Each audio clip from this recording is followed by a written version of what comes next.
Mary George economics നമുക്കൊപ്പം ലൈനിലുണ്ട് എന്നാണ് ഞാൻ മനസ്സിലാക്കുന്നത്. മേരി ജോർജ്, ഗുഡ് ഈവനിങ് മാം. 50% നികുതിയുമായി ഇന്ത്യക്ക് ഇനി അമേരിക്കയിലേക്ക് കയറ്റുമതി സാധ്യമാണോ? അതോടുകൂടി ഇന്ത്യയുടെ കയറ്റുമതി പൂർണ്ണമായും നിൽക്കുന്ന അവസ്ഥയുണ്ടാവില്ലേ? ഏഷ്യയിൽ ഏറ്റവും കൂടുതൽ നികുതി നമുക്കാണ്. അതെ, ശരിയാണ്. അപ്പോൾ അതായത് ട്രംപ് കഴിഞ്ഞ ആഴ്ചയിൽ പറഞ്ഞിരുന്നല്ലോ 25% പിന്നെ തീരുവ ചുമത്തുന്നു, അതോടൊപ്പം 100% പീനൽ റേറ്റും ഈടാക്കുമെന്ന് പറഞ്ഞിരുന്നു കഴിഞ്ഞ ദിവസം. ആ 25%ന്റെ 100% പീനൽ റേറ്റ് എന്ന് പറഞ്ഞാൽ അനദർ 25%. അങ്ങനെയാണ് ഇപ്പൊ 50% എത്തിയിരിക്കുന്നത്. തീർച്ചയായിട്ടും ഇത് ഇന്ത്യയെ സംബന്ധിച്ച് വലിയ ഒരു കനത്ത തിരിച്ചടിക്ക് സാധ്യതയുണ്ടാക്കുന്നു. പക്ഷെ ഒരു കാര്യം നമ്മൾ ഓർക്കണം, നമ്മൾ അമേരിക്കയുമായിട്ട് കൊമ്പ് കോർക്കുമ്പോൾ ഓർക്കേണ്ട ഒരു കാര്യം, നമുക്ക് കഴിഞ്ഞ വർഷം തന്നെ ഈ 2024-25 വർഷം തന്നെ അമേരിക്കയുമായിട്ടാണ് ഏറ്റവും കൂടുതൽ ട്രേഡ് സർപ്ലസ് ഉള്ളത്. ഏറ്റവും കൂടുതൽ ട്രേഡ് സർപ്ലസ് ഉള്ളത്. അതായത് അമേരിക്കയിൽ നിന്ന് നമ്മൾ വാങ്ങി കൊടുക്കേണ്ടി വരുന്ന വിലയുടെ ഇരട്ടിയാണ് അമേരിക്ക നമ്മളിൽ നിന്ന് വാങ്ങി നമുക്ക് തരുന്നത്. ആ കാര്യം നമുക്ക് മറക്കാൻ പറ്റില്ല. അതായത് ഇന്ത്യയിൽ നിന്ന് ഏറ്റവും കൂടുതൽ വാങ്ങുന്ന രാജ്യമാണ് അമേരിക്ക. അമേരിക്ക കഴിഞ്ഞ രണ്ടാമത് ഇന്ത്യയിൽ നിന്ന് വാങ്ങുന്നത് റഷ്യയാണ്. റഷ്യയും കഴിഞ്ഞാൽ യൂറോപ്യൻ യൂണിയനാണ്. അപ്പൊ ഈ ശക്തികളെ ആരെയും നമുക്ക് പിണക്കാൻ പറ്റില്ല എന്നുള്ളതാണ് വസ്തുത.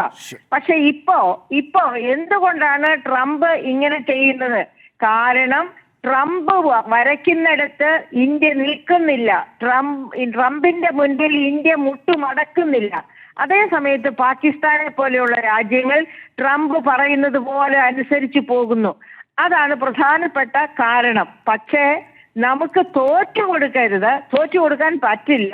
അതോടൊപ്പം തന്നെ നമുക്ക് അമേരിക്കയുടെ പിണങ്ങിപ്പോകാനും എളുപ്പമല്ല. പിണങ്ങിപ്പോവുക എന്ന് പറഞ്ഞാൽ ഞാൻ പറഞ്ഞല്ലോ, ഇന്ത്യക്ക് ഏറ്റവും കൂടുതൽ ട്രേഡ് സർപ്ലസ് ഉള്ള രാജ്യമാണ് അമേരിക്ക.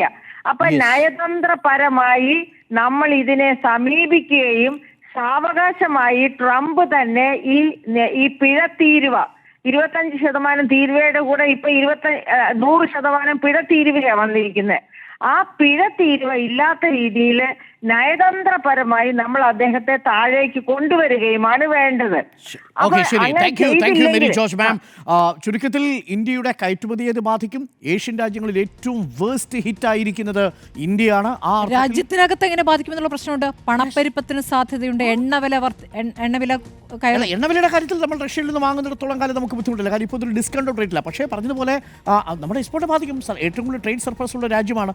ആ രാജ്യമാണ് യഥാർത്ഥത്തിൽ നമുക്കെതിരെ ഇപ്പോൾ ഒരു നികുതി യുദ്ധം പ്രഖ്യാപിച്ചിരിക്കുന്നത് എന്നതാണ് നമ്മൾ മനസ്സിലാക്കുന്നത്. ഇതിനോട് ഇനി പ്രതികരണങ്ങൾ വരേണ്ടതുണ്ട്. എനിക്ക് തോന്നുന്നു പ്രതിപക്ഷം ശക്തമായ പ്രതികരണമാണ് ആവശ്യം. ഇനിയെങ്കിലും മോദി പ്രതികരിക്കണമെന്ന് പറഞ്ഞു കഴിഞ്ഞു പ്രതിപക്ഷം.